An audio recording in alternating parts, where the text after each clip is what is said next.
This all-female Soviet bomber regiment was such a terror to the Germans that any German pilot who shot one down was immediately awarded the Iron Cross.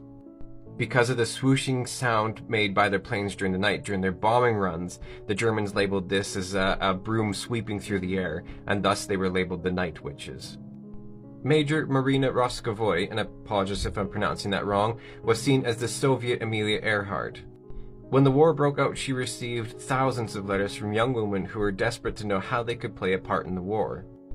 Due to her personal connections with Stalin, she was able to convince him to allow for an all-female regiment. He, of course, saw this as a great propaganda tool and agreed to it.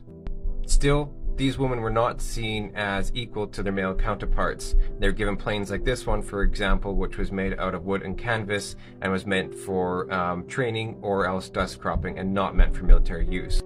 These planes are so lightweight they can only have a bomb on each side. This made the plane quite heavy and forced them to fly at low altitudes and made them an easy target for the Germans. Thus, they adapted to flying their planes during the night.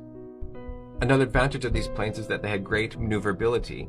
Also, their maximum speed was the same as the stalling speed as the German planes, making it very difficult for the Germans to shoot these guys down.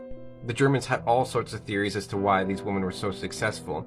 One was that they are criminals who were experts at stealing and therefore placed on the front lines.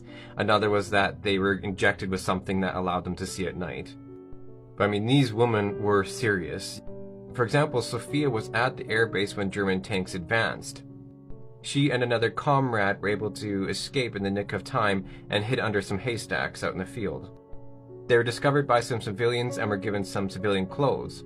They're making their way back to Soviet lines when they're stopped by German soldiers on motorcycles. The Germans were attempting to inspect her, and when they looked through her food pail where her pistol was kept, Sophia took the pistol and shot both of the German soldiers. She made it back to her regiment, and this is where the story gets interesting, is that she was then apprehended by the military police. They didn't understand how she could have escaped being surrounded by the Germans.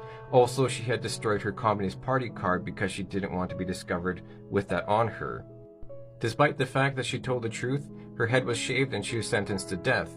Now, Sophia wanted to display her loyalty to the party, so she didn't appeal the ruling. Thankfully, someone who was higher up was reviewing the case and dismissed the charges. She was reinstated to her regiment, but the prosecution really bothered her. For the rest of her life, she kind of felt that someone was going to come and arrest her. Of the 261 women who joined the 588th Regiment, 32 were killed, while 23 were given the Heroes of the Soviet Union Award. Irina